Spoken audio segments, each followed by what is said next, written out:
yazaq və davam edək.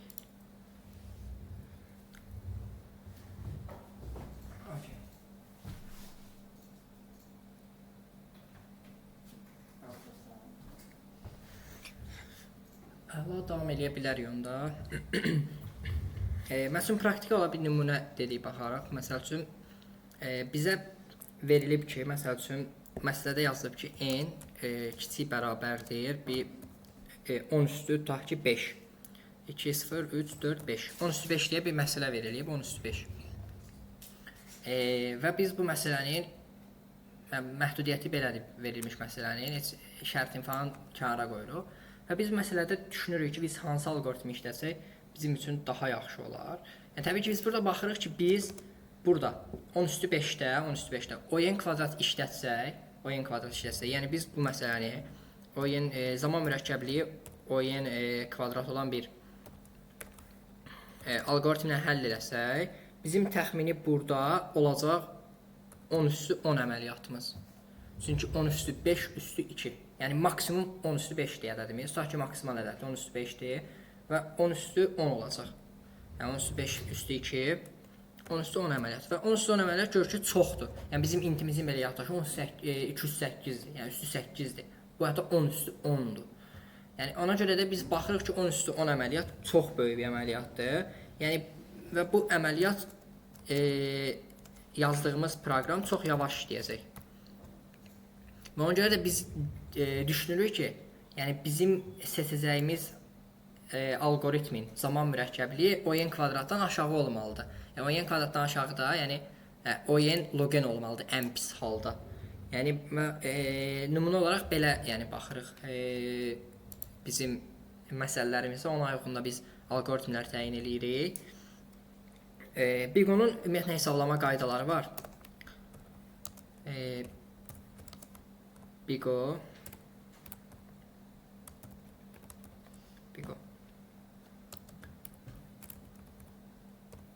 hesablama qaydaları. İndi burada mən sizə hesablama qaydalarını göstərim. Məsəl üçün sabitlər olur. Yəni bizim əmsallarımız olur. Yəni n-in qabağında. Məsələn buraya yazıram elə.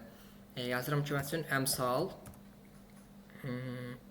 ya da əmsal yazmayaq. Bunu normal sabit adlandırırıq biz. Riyaziyyatda da funksiyaların əmsalları deyirik, amma sabit diyorlar da, biz sabitdir. Sabitləri atmaqla hesablayırıq. Yəni atmaq hesablama qaydalarından biridir. Necə olur? Məsəl üçün biz yazdığımız proqramın hesablayırıq və görürük ki, o 2n, yəni 2 vurulsun n deyə bir cavabı alınıb. Düzmü? Yəni burada avtomatik olaraq biz o 2n deyə bizim bir zaman mürəkkəbliyimiz yoxdur. Yəni avtomatik olaraq bu 2n-i, yəni 2 əmsalını atırıq buradan və təyin edirik ki, bizim yazdığımız algoritmin zaman mürəkkəbliyi ON-dir. Yəni əmsalları atmaqla kiçiyim. Okay, əmsalları atmaq, yəni sabiti atmaq bu deməkdir, ON-dir. Məsəl üçün və yaxud növbəti bir nümunə göstərim. Baxmışıq ki, görmüşük ki, ON bölünsün 2-dir bizim yazdığımız algoritmin zaman mürəkkəbliyi. Avtomatik burada sabitləri, ona görə əmsal yazmadım ki, sabit yazdım. Məsələn, burada bölü 2-ni də atırıq. Yəni bunu da normal olaraq biz götürürük. Məsələn, bu ON-dən böyükdür. ON-dən böyükdür. Bu isə ON-dən kiçikdir. Yəni amma ümumi olaraq, standart olaraq biz bunlara ON zaman mürəkkəbliyində baxırıq. Bayaq dediyim yaxşı hal, pis hal. Bax, yaxşı hal, pis hal budur. Yəni bu n-in əmsalı öndəki əmsal nə qədər böyük olursa, n-in pis halı deyirik biz ona, məsələn, böyüdükcə. Yəni yaxşı hal, pis hal bunu nəzərdə tutur. Məsələn, bu yaxşı haldır. n böl 2-dir. Yəni ON-dən aşağıdır hətta, amma ON kimi götürürük biz yenə də. Yəni bizim birinci Bigo hesablama qaydamız budur. Sabiti atmaqla deyirik. Sonra başqa var idi, nə var idi? Belə bir şey vardı. Məsəl üçün ən böyük həddi saxlayırıq. Ən böyük hədd qalır. Məsəl üçün ən böyük hədd qalır. Burada necə olur? Məsəl üçün zaman mürəkkəbliyin biz baxırıq ki, almışıq. Məsələn, n kvadrat plus n. Düzmü? Amma bizim əlimizdə yəni belə bir şey yoxdur axı. Biz zaman mürəkkəbliyi n kvadrat plus n deyə bir şey yoxdur. Yəni burada baxırıq ki, daxilində həddi ən böyük hansıdır? N kvadratdır. N kvadrat n-dən böyükdür. Baxın. Yes. N xəttidir. N kvadrat kvadratikdir. N kvadrat n-dən böyükdür. Ona görə də bunu biz similar olaraq götürürük ki, o yox, o n kvadrat kimi, kvadratik kimi. Yes, o n kvadrat kimi yaddaş saxlayırıq. O n kvadrat kimi hesablayırıq. Sonsuzluqda n kvadratı n-in heç eləyir, ki, qalib gəlir. Yes. Bəli. Tamamilə haqlıdır. Yəni o alqoritmik olaraq dedi Kənan, sonsuzluqda biz onu alqoritmlər keçəndə onların üzərində nümunə olaraq göstərəcəyik. Hələlik yəni bu qədərimiz yox ki, çünki onu desəm, alqoritmlər bilmirik deyə qarışacaq aləm. Ona görə yəni hələlik olaraq belə, yəni nəzəri olaraq yadda saxlasaq, yəni o qarşıda bunlar bizim qarşımıza çox çıxacaq. Ümumiyyətlə biz bunlarla işləyəcəyik demək olar ki, yəni orada görəcəyik. Sonra məsəl üçün iç-içə dövrlər var. İç-içə dövrlər. İç-içə dövrlər deyəndə necə eləyirik? Məsəl üçün bu o n deyil də. Məsəl üçün yes, məsəl üçün bax, iç-içə dövr deyirik. Məsəl üçün bax, iç-içə dövrdür. Məsələn, iki dənə dövrümüz var. Xaricdəki dövrümüzün n-dən əməliyyatı var. Daxildəki m-dənə.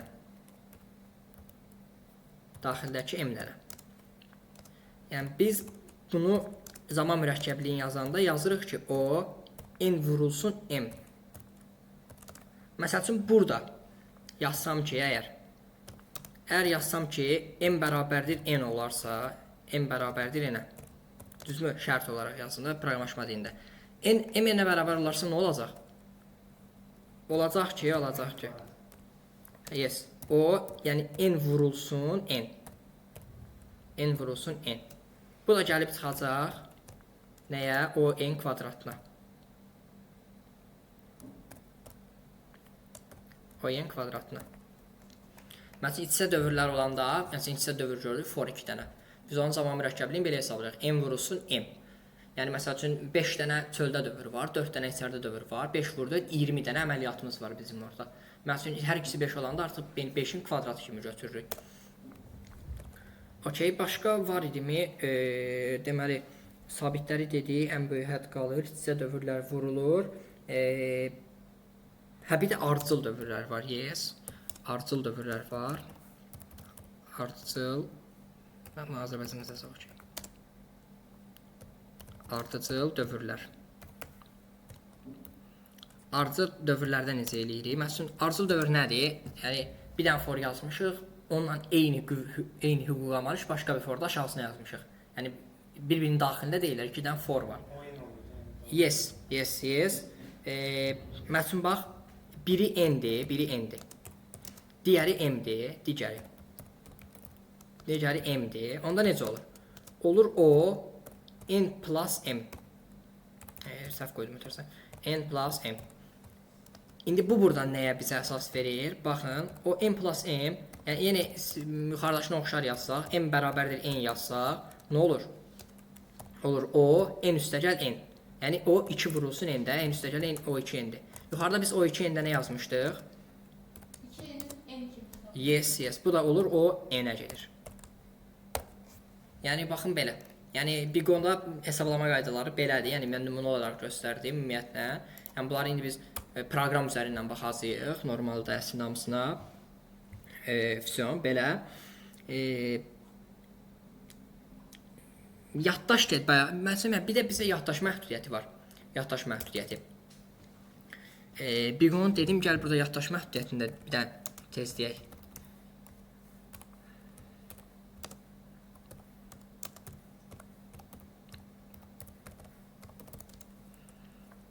Yaddaş məhdudiyyəti. Yaddaş məhdudiyyətində məsələn belə. Məsələn bizim intimizin maksimum yəni yaddaş 4 baytdır. İntimizin tutacağı yaddaş 4 baytdır intipinin. Məsələn bizə yaddaş məhdudiyyəti verilib. Məsələn 4 baytdır bu, okey. Məhdudiyyət verilib bizə məsəl üçün limit yazıram elə, limit. Limitimiz bizim bərabərdir deyək 256 megabayta. Yəni adətən Codaforce-da falan görsəz standart olaraq 256 megabayt yazırlar. 256 megabayt nə deməkdir? Yəni 256 megabayt 256 nədir? 200-dür, 8-dir. 208-dir. 4 bayt nə qədərdir? 208 nədir? Megabayt, kilobaytdır. O da 200 vurulsun 10. 208 megabaytdır. 10 kilobayt sevəndə 200 ona vurur, bir də 200 ona vurur. 220-yə vururuq təxmini. 220 megabayt, 220 bayt. Yəni bir dəfə kilobayt sevərdi, bir dəfə bayt sevərdi. 220 bayt vurulsun 208. 228 bayt deməkdir bu. Int-də 202 baytdır. Təxmini orada nə qədər fərq eləyir? 228, 202. Yəni 226-ya vurmalıyıq da. 226-da təxmini eləyir 10 üstü 7-dən 10 üstü 8-in arasında bir ədəd eləyir. Yəni bizim burada maksimum inputumuz istifadə edə biləcəyimiz input baxırıq ki, yəni 10 üstü 7 civarında bir şeydir təqribən. Yəni 10 üstü 7 civarında bir şeylərdir təqribən. 10 üstü 7 ilə 10 üstü 8 arasında. 10 üstü 7-dən böyükdür. 10 üstü 7. Yes, 10 üstü 7 dənə int tipli dəyişəndən istifadə edə bilərik. Say yazıram. Ya da yazıram int dəyişəninin sayı. Okey. Kiçikdir 10 üstü 8-dən. Yəni bizim tutaq ki bir də massiv yaratsaq, massivimizin maksimum ölçüsü 10 üstü 7 olmalıdır. Çünki 18-dən kiçikdir. 18 yazsaq artıq yaddaşımız partlayacaq. Baxın, 2 dənə bizim ən əsas error alırıq. Biri time limit errordur. Biri isə memory limit errordur. MLY, TLY. Time limit error, bax bu big O notation qaydalarına əməl eləməyəndə olan errorlardır. Məsəl üçün, zamanı keçirir, gec işləyir, yavaş işləyir və s. Bir də yaddaş məhdudiyyəti, yaddaş erroru yazıram bura. Memory limit error. Memory limit error. Okay. Memory limit error isə bizim götürəcəyimiz strukturların ölçüsüdür. Məsələn, ona görə vektor istifadə edir. Məsələn, biz massiv götürsək, default olaraq 18 massiv yaratsaq, avtomatik proqramımızda partlayış olacaq, yaddaş da olacaq. Yəni, orada da görəcəksiniz ki, məsələn, proqramı icra edəndə memory limit error gəlir, exception xətası gəlir. Çox vaxt exception xətası gəlir.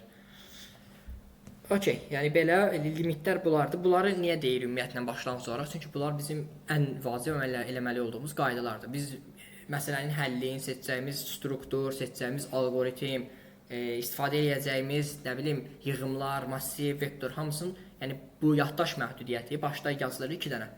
Time limit və zaman və yaddaş. O ikisi, bir də aşağıda olan məhdudiyyətlər. Və bu üç şeyin əsasında seçirik. Onun əsasında məsələmizə riyazi olaraq həll eləyirik, yəni riyazi məsələsi. Proqramın qururuq, riyazi məsələ deyilsə də proqramlaşdırma olaraq proqram qururuq. Yəni, olimpiyada düşən məsələlərində hamısı riyazi məsələ olur normal olaraq. Çünki yəni, riyaziyyat önəmlidir, proqramlaşmanın əsasıdır. Riyaziyyatı ona görə yaxşı, güclü tutmaq lazımdır. Yəni, gələk, məsəl üçün, indi biz verilmiş koda görə zaman mürəkkəbinin hesablanması. Yəni, necə hesablayırıq ona bax. Məsəl üçün, bizə tutaq ki, bax, belə bir məsələ verilib. Necə bir məsələ deyək? Məsəl üçün, deyək ki, massivdə cəmi K olan nə qədər cüt var? Yəni, başa düşdün necə? Məsələn, bizim bir də massivimiz var, elə massiv kimi yazıram. Məsələn, 1, nə bilim, 5, 4, 5, 7, buyurun müəllim. 9 kimi bir ədədlərimiz var, məsəl üçün. Xoş gördünüz. Uşaqlar, tanış edeyim, bu Vüqar müəllimdir. Sizə İnşallah riyaziyyatla məşğul olacaq. Bizim riyaziyyat müəllimimizdir. Olimpiyada bacarıqları da var, təcrübəsi də var, bizdən də çoxdur bəlkə. Heç şey belə. Riyaziyyatı Vüqar müəllim sizə məşğul olacaq. Gəldi bura. Vüqar müəllim, orada keçərsən middəki uşaqlar da sənə görə. Uşaqlar var mı? Hə. Middə qoşulan uşaqlar var. Middə qoşulanlar var. Yes. Yox, asatıyım.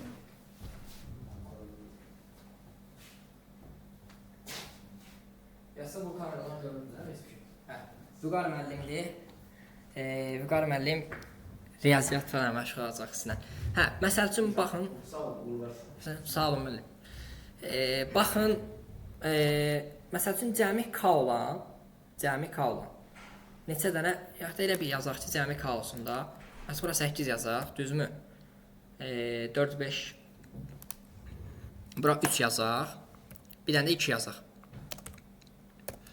Məsələn, deyir ki, bu massivdə cəmi 8 olan nə qədər cüt var. Məsəl üçün, baxırıq, bax, və yaxud cəmi 8 olan, okey. Nə qədər cüt var burada cəmi 8 olan? 1 və 7 cütü var, cəmi 8 eləyir. 3 və 5 cütü var, cəmi 8 eləyir, 2 dənə. 8 cütü təkdə, bu cüt deyil, yəni bizdən cüt soruşur. Okey. 8 özü də təkdir, bu da yəni cüt deyil. İndi biz bunu necə hesablaya bilərik? Baxın. Kvartı ilə hesablaya bilərik. Yes. Gəlin bunun proqramını və burada yazıram. Bax, yazıram bax birinci həll. Birinci həll yazıram və burada aşağıdan həllini yazıram. Birinci həll belədir. Deməli bir dənə count götürürük təbii ki. Mən long-la ifadə edirəm bunu. Long count bərabərlik 0 götürürəm. Düz. Sonra nə edirəm? For-la daxil olaram. For int incə yaxşı bu massivimizə adda verək. Yazım elə array bərabərdir.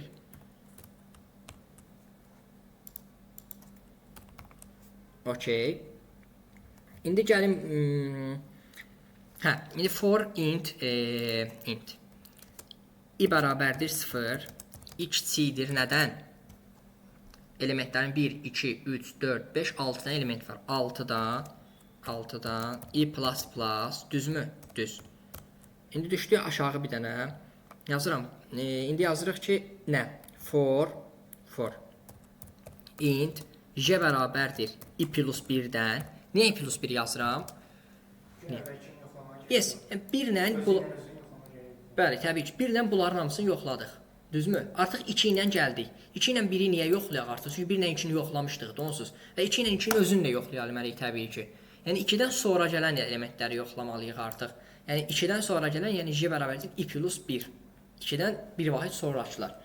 Təbii ki, j də gedir 6-ya qədər. J plus plus.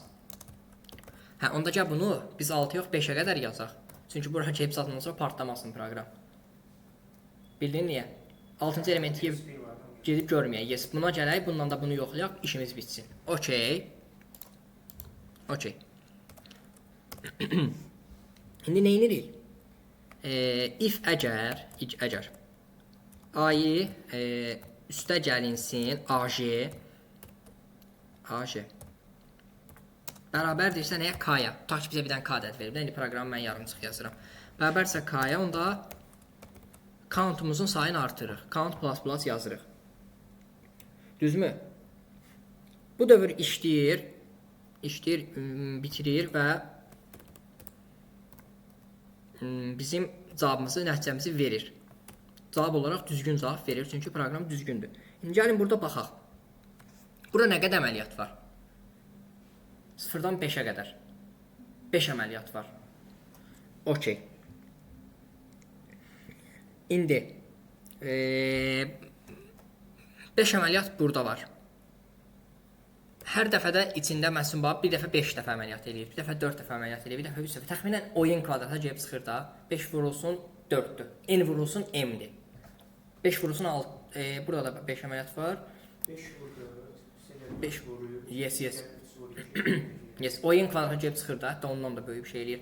Yəni bu proqramı görürük, 2 dənə fordur. Yəni yaxşı əməliyyatlarını yazaq. Baxın. Birinci dəfə. Buradan neçə əməliyyat icra olunur? 0 olanda bu. 1-dən başlayır 6-ya qədər gedir, 5 əməliyyat icra olunur. Yəni ikinci dəfə 4 əməliyyat icra olunur. Bax belə 5 vur 4 yox. 5 4 3 2 1.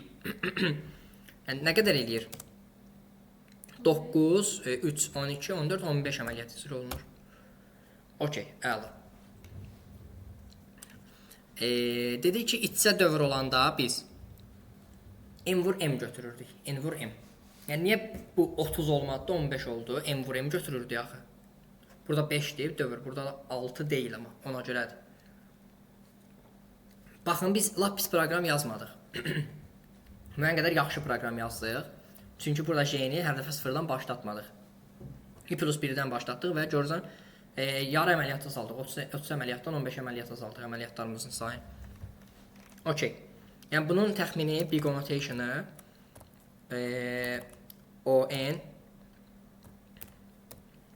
ON kvadratdır. Niyə ON kvadratdır deyərsiniz? Çünki bizim burada 2 dənə iç-içə dövrümüz var. İç-içə 2 dənə dövr istifadə eləmişik. Ona görə də N'dir, sıralar birbirine bərabərdir. necə? N'dir, sonra o N'lə N də birbirine bərabər idi. Bərabər olsa o n kvadrat olur. Yes. Yəni o xüsusi bir halıdır. Yəni n vur m-in bir xüsusi bir halıdır. İndi gəlin bunun mən başqa bir halını yazım. Yəni daha yaxşı bir həllini yazım. Düzdür, bu həlli biz keçməmişik yəni. Mən sadəcə yazıram, nümunə olaraq göstərmək üçün yazıram. Yəni siz həllin bir çətinlik olsa, başa düşməsəz də problem deyil. Çünki biz bunu onsuz da öyrənəcəyik. 0 yazıram bu məsələnin həllini. Bura bir dənə yazıram məsəl üçün. Elə bir dənə strukt götürüm.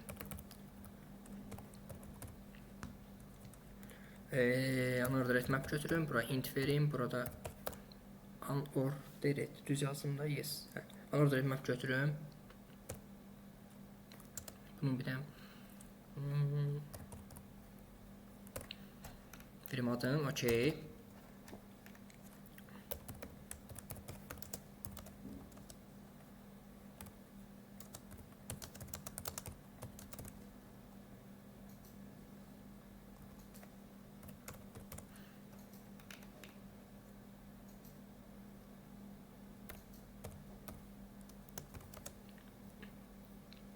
Count bərabər olsun.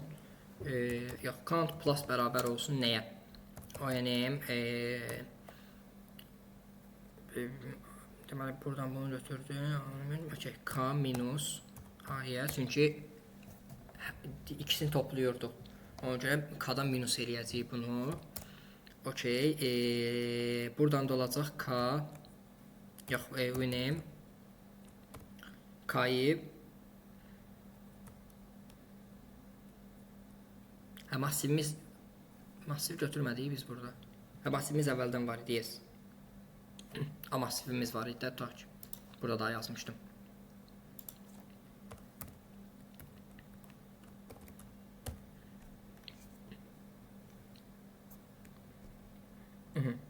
Все, bu kadar.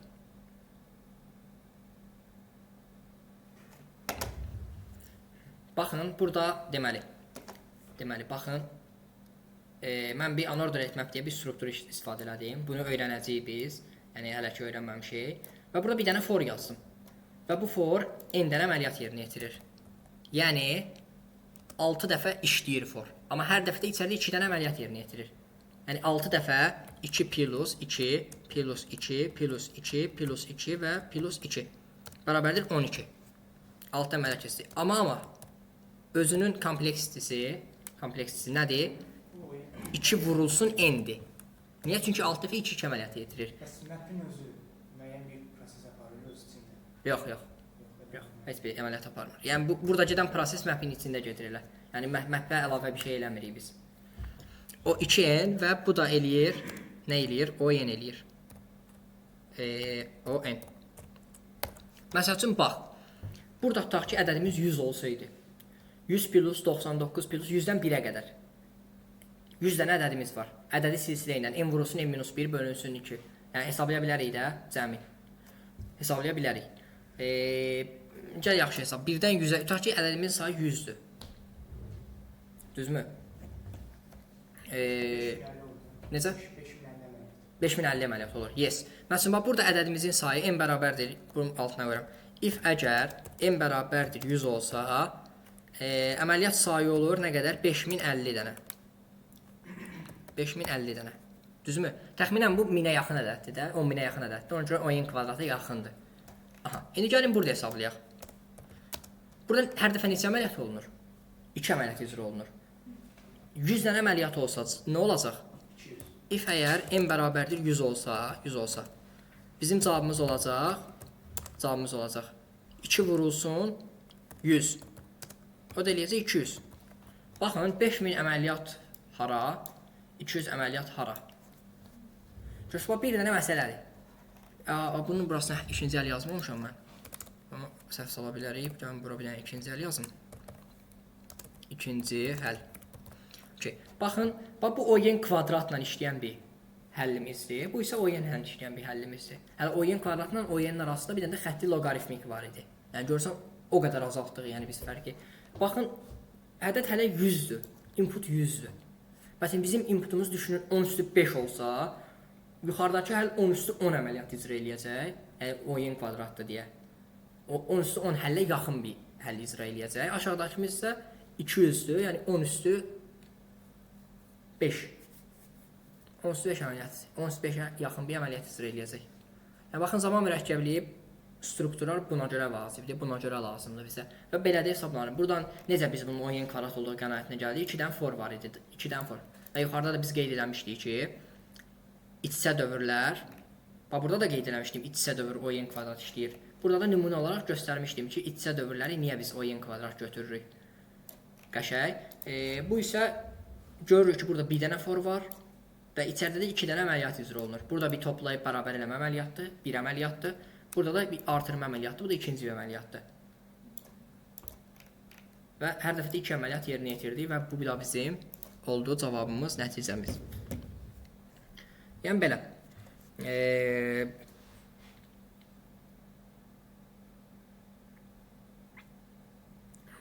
Belə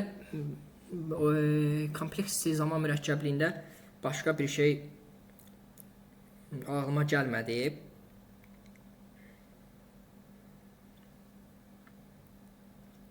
Məsəl üçün.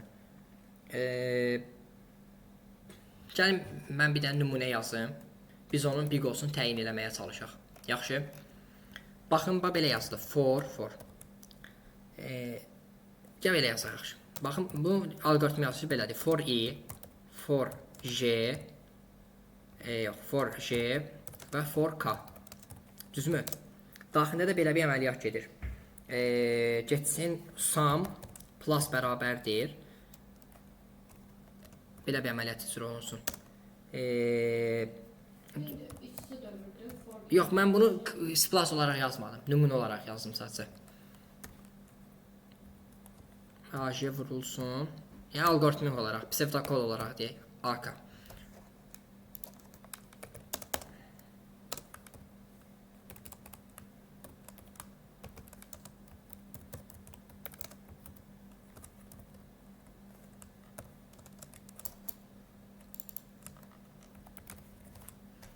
Al. Bir də nümunə yazsın. For i və burada əməliyyat yerinə yetirdim. I, J, K. Bunlar iç-içə dövr deməkdir. Yəni i var, i-nin içində J var, J-nin içində K var. 3 dənə iç-içə dövrdür. Burada da bir dənə belə bir əməliyyat var. Sizcə bunun kompleksisi nə olar? Yəni şeydə zaman mürəkkəbliyi. Okey ya. En üstü 3 olar deyirsən. Sən nə düşünürsən? 10 üstü 2? Aha, yaxşı. 10 üstü 3 demişdik. Okey. Necə bu qənaətə gəldin?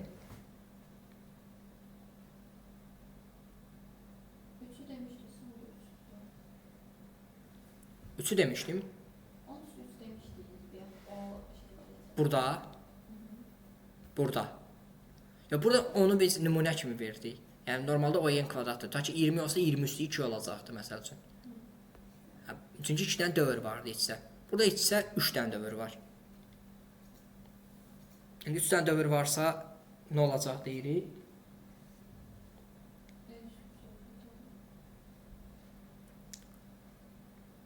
Yəni en üstü 3 olacaq. Aha. MIT-də olan yoldaşlardan nəsə təklif olanlar varmı bununla bağlı? Nəsə ideyası və s. olanlar.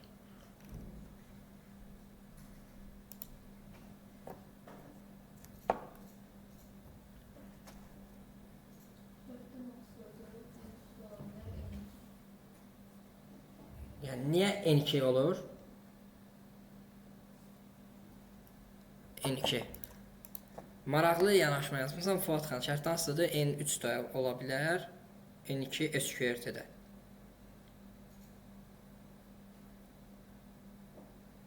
Okey. Aynen bilirsiniz nə nəzərdə tuturam mən?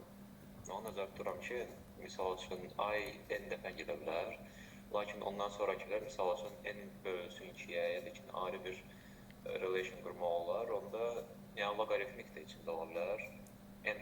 n kvadrat log n kimi misal üçün. Nə kimi oxşar bir şey. Stəqli olaraq yazmamızda nə qədər gedir hərəsi.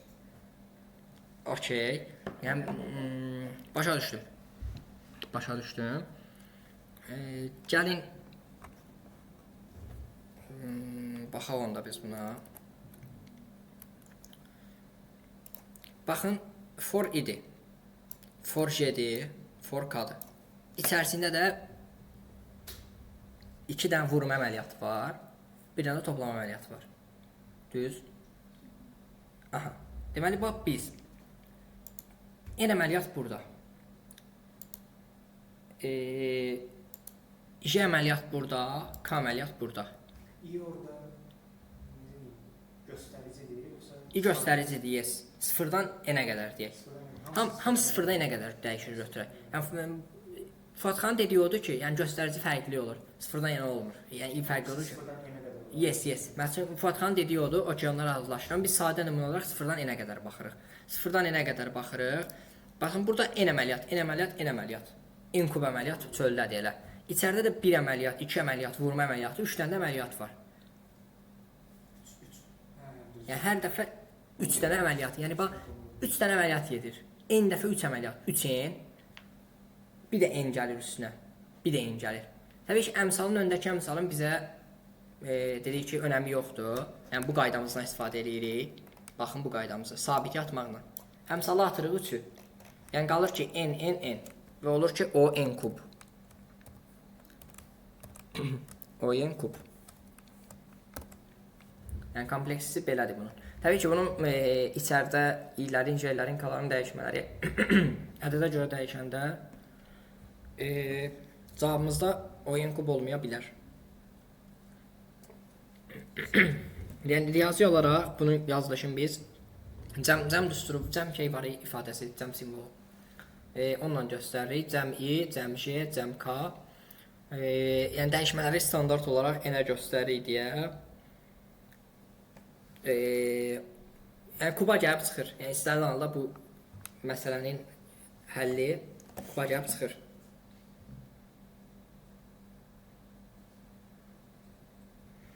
Okey. Əslində bunu riyazi olaraq yazıb göstərmək istərdim, amma biz hələ ki, yəni algoritmlərə başlamamışıq deyə istəmirəm. Sən birdən n-ə qədər. Yes. Hə, əslində onun riyazi olaraq yazılışını göstərmək istərdim.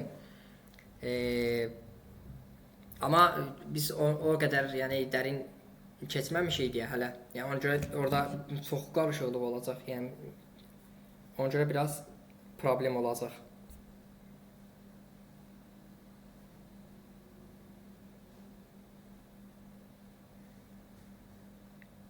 Okey, yəni bunlardan öyrəncələrimiz bu qədərdir. Başqa zaman mürəkkəbləri ilə bağlı düşünmürəm nəysə bizim öyrəncəmiz həlli bir şey qalsın. Zaman mürəkkəbliklərini burada yekunlaşdıra bilərik. Ümumiyyətlə yekunlaşdıra bilərik, məsələ işləyərik biraz da. Hələlik mühazirəni yekunlaşdıraq onda 15:45 yəni 10 dəqiqə fasilə verək. 15-16 tam saat 4-də görüşərik və yarım saatda 1-2 də məsələyə baxarıq. Yəni kompleks ilə bağlı bu qədərdir. Mən bu ümumiyyətlə bu yazılanı atacağım sizə. Yəni C+ kodunun özün. Yəni Word şəklində də ola bilər ataram, problem deyil. Siz baxarsınız bu zaman mürəkkəblilərinə falan. Bir də təbii ki, tapşırıqlar atacağam. Kodlar və s. məsələlər atacağam. Onların zaman mürəkkəblilərini də hesablayıb çıxartmaq eləyəcəksiniz onlarda. Yəni bu qədər. Bugünlük zaman Bigo və Fastio baxdıq. Sizin F tapşırığınız əsasən Endel'la Streşenin zaman fərqlərini hesablamaqdır. Kodun yazmaqla 3 dənə nümunə göstərdiyim kimi. Füsun. Yəni saat 4-də davam edərik, məsələlərə baxarıq biraz da bunlarla bağlı.